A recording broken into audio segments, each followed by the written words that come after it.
A little history about the Miami Dolphins and how they came into existence. In 1965, Joe Robbie was granted a franchise in Miami, and of course, they were called the Dolphins. He was the owner of the franchise originally. Danny Thomas also owned 1% of the franchise. It's interesting to watch some YouTube videos because this information is provided there. So, the first head coach that Joe Robbie hired when he was granted the franchise in 1965 for the 1966 inaugural season for the Miami Dolphins was George Wilson. George Wilson, on different Google sites, was listed as being an assistant coach with the NFL's Washington Redskins. Now, the Miami Dolphins were one of the American Football League's, AFL's, last teams to be granted into the old league before the merger in 1970.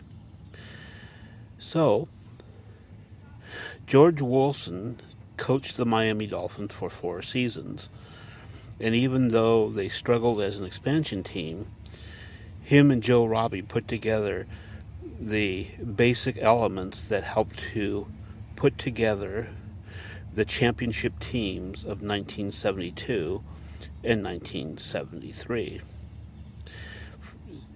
for Don Shula. Of course, Don Shula was the second head coach of the Miami Dolphins, and he coached them for 25 years. And he appeared in 5 Super Bowls with the Miami Dolphins, 71, 72, 73 seasons, and the 82 and 84 season. After Don Shula resigned as head coach in 1995, Jimmy Johnson took over the reins. There was high expectations for Jimmy Johnson, and even though he drafted some high-quality players, he wasn't able to get them over the top and into the Super Bowl. And after he retired, the very same year that Dan Marino retired, then the Miami Dolphins hired Dave Weinstadt, who was also an assistant coach when Jimmy Johnson was with the Dallas Cowboys, I believe as their defensive coordinator. And Dave Weinstadt coached the Miami Dolphins from the 2000 season through the through part of the 2004 season before he was fired, and their first interim coach, Jim Bates, took over for the rest of that year. Following that year, in 2005 and 2006, the Miami Dolphins had hired Nick Saban as their head coach.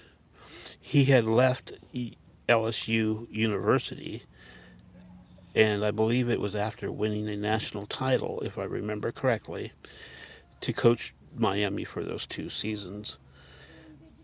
But he ended up resigning and going to head coach Alabama, and he's been there ever since.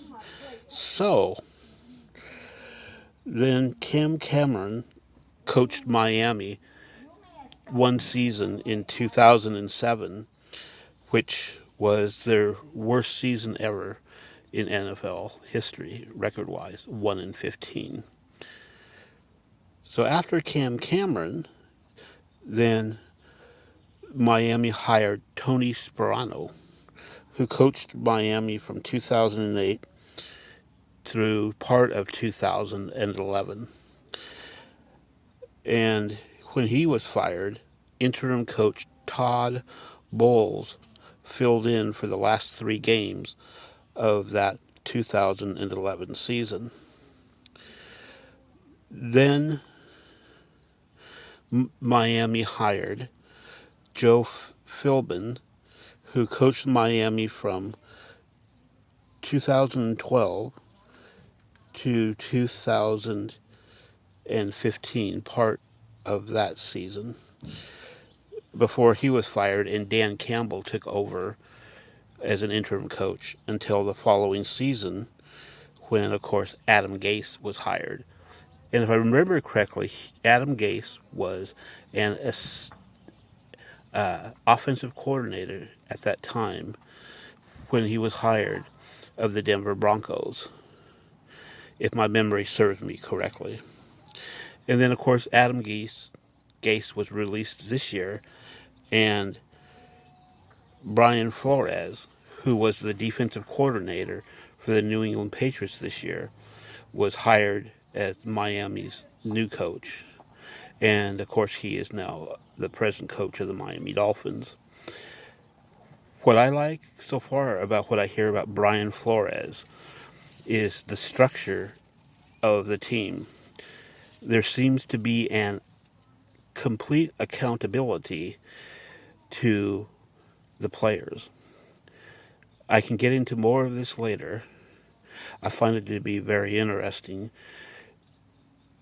And let me know what you think about the video and the history of the Miami Dolphins coaches. Thank you. If you do, once again, please like the video and subscribe, trying to get up to 1,000 viewers so that I can then stream live. Thank you. Have a great day.